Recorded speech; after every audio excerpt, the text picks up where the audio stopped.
Привет подписчикам и гостям канала Travel.nrf. Меня зовут Алик. Сделал для вас полный обзор всех горнолыжных курортов горного кластера Сочи. В этом видео расскажу вам о Розе Хутор, Красной Поляне, это бывший горки город, Газпроме и непосредственно поселке городского типа Красная Поляна.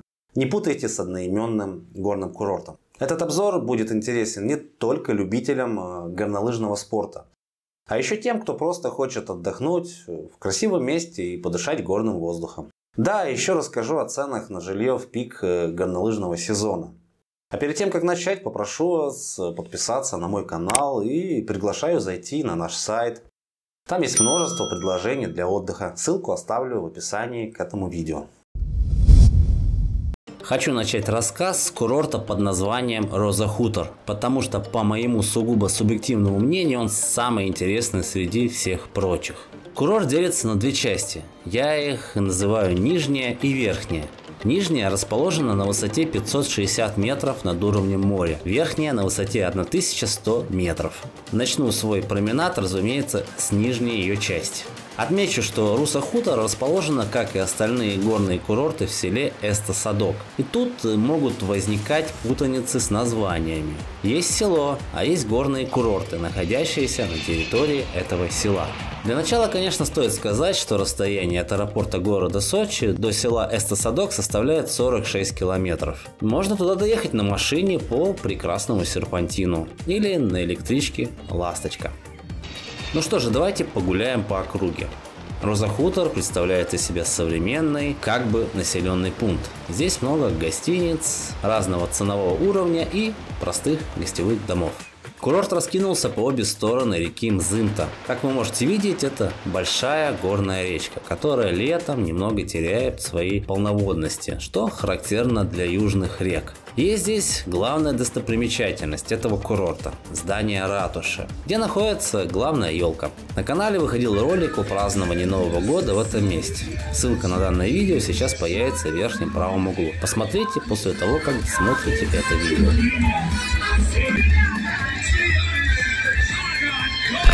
Вдоль реки можно прогуляться в обе стороны, и через нее можно перейти на другой берег через аж 4 моста и пройтись в обратную сторону. Вдоль набережной расположено множество ресторанов, кафе, есть и столовые. Кстати, довольно небюджетные. Цены здесь будут постоянно напоминать, что этот курорт не дешевый. Также есть большой магазин «Перекресток», где цены, к сожалению, выше, чем на побережье и в других магазинах нашей страны.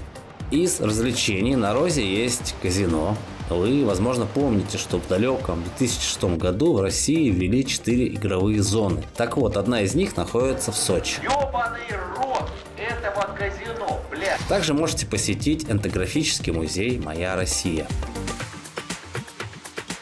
Но самое главное развлечение для тех, кто приехал сюда просто погулять и почилить, это, конечно, канатная дорога.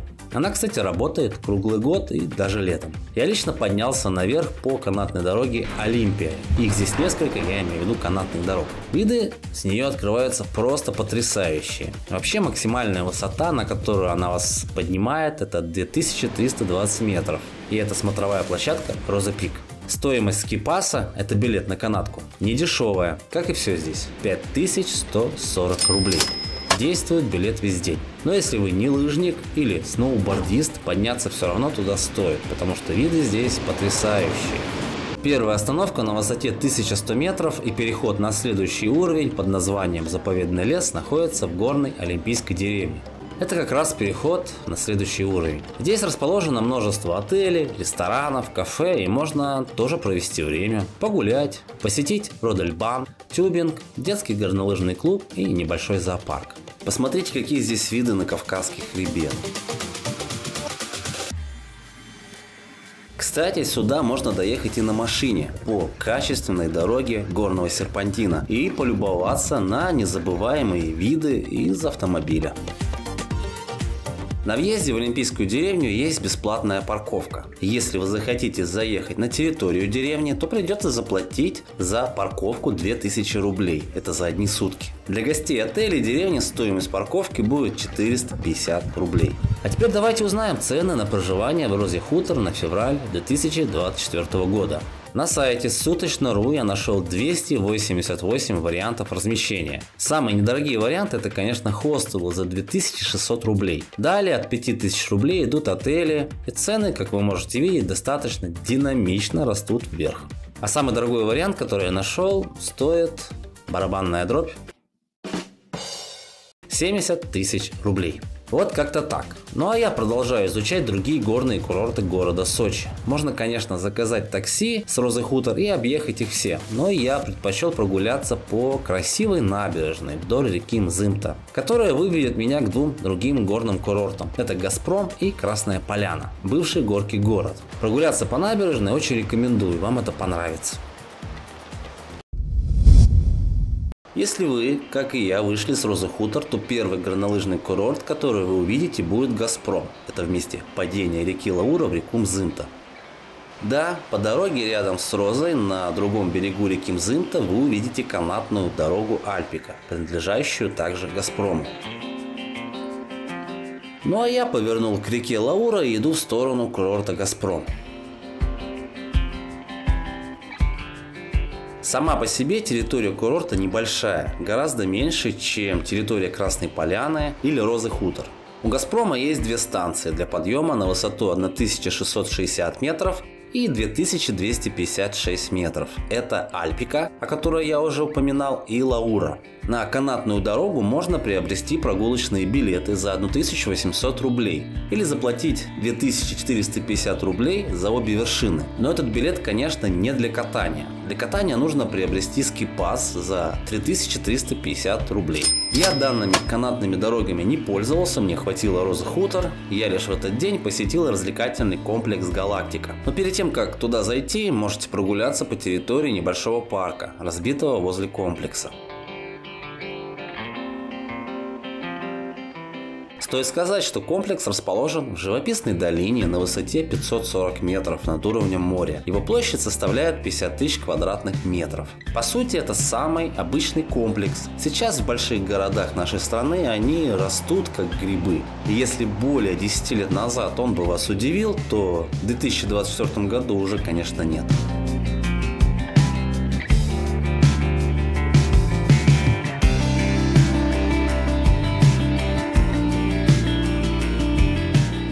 На территории комплекса вы найдете кинотеатр «Звездный» на 3 зала по 28 мест. Научную выставку «Экспериментус» на более сотни экспонатов. Это такое семейное развлечение. Также здесь находится музей восковых фигур «Дежавю», где можно увидеть более 30 знаменитостей за 1680 рублей. Я вот подумал, что выкидывать такие деньги на это сомнительное развлечение не стоит. Есть тут еще аквапарк и боулинг. В общем, вы найдете, я думаю, чем тут заняться. Есть у комплекса возможность подняться на крышу и осмотреть округу со смотровой площадки. Вот эта особенность мне очень понравилась. Вот так. А теперь самое время отправиться на горнолыжный курорт Красная Поляна. Ну, во-первых, что хочется сказать. Главное отличие Красной Поляны от Розы Хутор, которое сразу же бросается в глаза, это то, что Роза разделена рекой Мзымта. И это выглядит довольно гармонично и украшает курорт. Тут же, по сути, курорт разделен широкой улицей Эстонской. Чтобы увидеть реку, нужно, по сути, пройти на окраину курорта. Но тут по-своему уютно даже. А на набережной реки оборудованы зоны отдыха и широкие зоны для пешеходов. Здесь есть небольшой скейт-парк, и вот организована такая праздничная программа.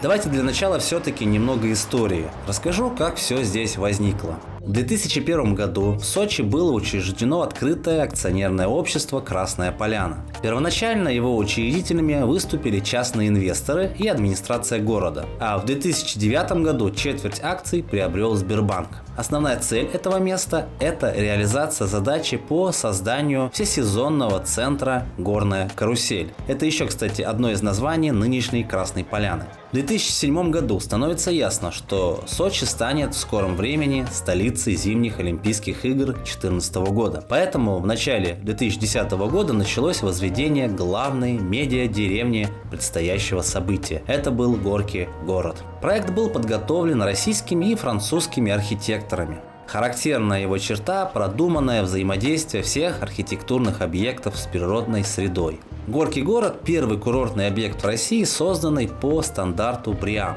который предусматривает экологическую сертификацию. С 24 сентября 2019 года Горький город переименовывают в Красную Поляну.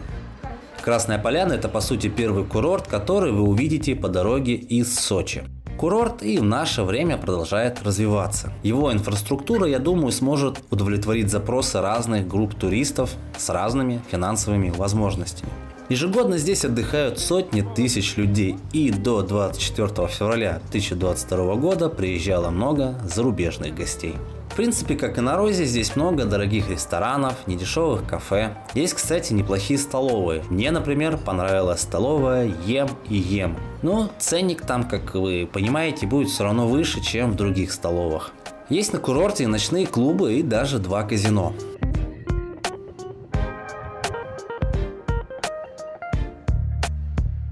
По адресу улица Горький город 3 находится большой торгово-развлекательный центр Горький Молл с кинотеатром, магазинчиками и фастфудами. Неподалеку от ТРЦ на главной площади расположена станция канатных дорог и небольшой рынок. Вот так здесь было в новогодние праздники.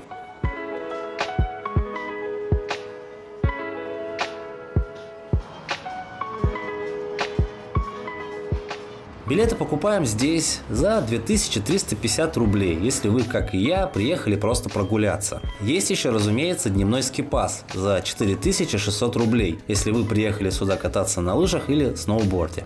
Далее проходим вот сюда и едем наверх. Учтите, ценообразование здесь зависит от многих факторов. Подробную информацию можно найти на официальном сайте Красной Поляны. На территории курорта можно пользоваться 10 синих, 3 зеленых, 14 красных и 9 черных трасс. Пропускная возможность гондол и кресельных подъемников одна из самых максимальных в России – 2400 человек в час. Основные туристические объекты, понятное дело, располагаются на высоте 540 метров. Как и на Розе Хутор, есть отели и общепит на 2-м уровне. Высота там, правда, немного поменьше – 960 метров. А наивысшая точка курорта находится на высоте 2375 метров. Она называется пик Черной пирамиды. На горе Аибга.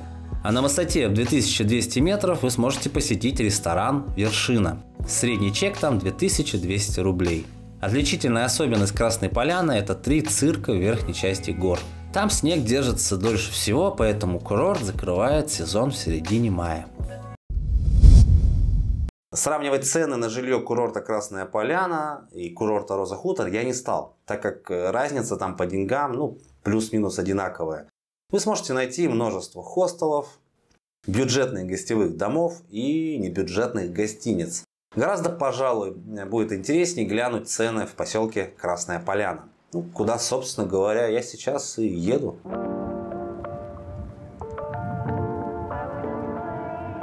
Красная Поляна, разумеется, входит в состав города-курорта Сочи и располагается на высоте около 550 метров над уровнем моря. Поселок занимает обширную террасу, представляющую собой слегка наклоненную площадь в виде треугольника. Красная Поляна со всех сторон окружена высокими горами. Ачишхо, Аибга, ее высшей точкой является гора Каменный Столб. Это 2509 метров, и это самая высокая смотровая площадка на Красную Поляну. А в 15 километрах от поселка проходит водораздел главного Кавказского хребта. Вместе с расположенным рядом поселком Истосадок Красная Поляна образует мини-агломерацию с постоянным населением около 10 тысяч человек. В черкесский период здесь находился аул одного из горских абхазских племен под названием Губадовые. Первым русским, побывавшим в этом глухом уголке Кавказа, в 1835 году был офицер царской армии, разведчик, барон Федор Федорович Торнау. Прочитал я такой вот интересный факт. Оказывается, 3 декабря 2010 года на очередном раунде российско-итальянских межгосударственных переговоров в поселке встречались премьер-министр Италии, ныне покойный Сильвио Берлускони, и бывший президент России Дмитрий Медведев. Переговоры проходили в отеле «Династия» в 4-м номере. По поводу жилья. Я, глядя на сайт под названием 101 отель, очень удивился, что цены начинаются от 5500 рублей. Поэтому давайте сразу посмотрим, что это за отель такой. Зашел, и цена стала дешевле, уже 4000 рублей. Ну что ж, по виду неплохой отель, есть красивые виды на горы, есть небольшой бассейн, помещение для хранения лыж, возможно, он стоит своих денег. Далее цены растут вверх, много вариантов вы найдете за 7-8 тысяч рублей. И традиционно давайте глянем самый дорогой отель. Вот он, 17,5 тысяч. Пятизвездочный отель Hills Поляна. Ну вот так. И уже напоследок, как и обещал, познакомимся с краснополянскими дольменами. Это место расположено на расстоянии около 2 километров от центра поселка. Объект находится под охраной Сочинского национального парка. И на входе здесь собирают экологический сбор за проход на территорию в размере 100 рублей. Цена, конечно, может измениться в этом и в следующем году. Касса работает, кстати, с мая по октябрь. В остальное время вы можете внести экосбор через указанный на входе QR-код, при желании, конечно. На территории комплекса дольменов вы увидите 6 сооружений. 4 из них плиточного типа, 2 блочного. Есть еще 2 вида дольменов – монолитный и корытообразный. Это очень редкие виды дольменов. Вообще подробно о дольменах я рассказывал в видео о дольменах реки Жанне в Геленджике. Ссылку для вас оставлю. Все краснополянские дольмены раскинулись недалеко друг от друга на склоне горы Ачишхо, возле реки Бешенка. Вот ее как раз мы сейчас и слышим. Кстати, к реке можно спуститься, пройдя по главной тропе, и выйти к границе заповедника.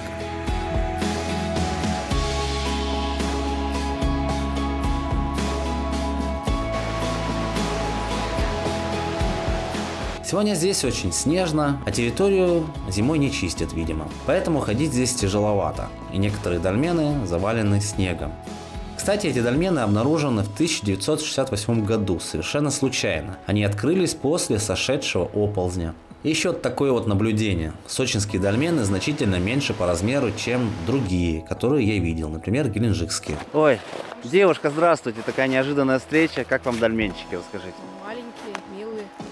Еще в этом месте можно увидеть ритуальные камни, но для этого нужно подняться на приличную высоту по склону горы. И я, честно сказать, пожалел, что отправился туда по сугробам. Лучше сюда, конечно, ходить летом, весной или осенью.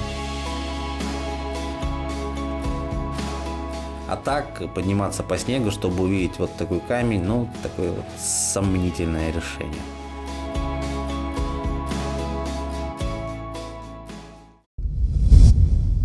Вот такой вышел обзор, по-моему, рассказал все. Обязательно подписывайтесь на канал, у меня часто выходят интересные видео. Заходите на наш сайт, мы организуем авторские туры в Армению, Грузию, по Краснодарскому краю, горнолыжные, конечно, туры организуем. Ну а также индивидуальные экскурсии на курортах Черноморского побережья. Если вам интересно, то ссылку сайта оставлю в описании. Также можете глянуть видео об Армении или Грузии. Всем удачи и пока!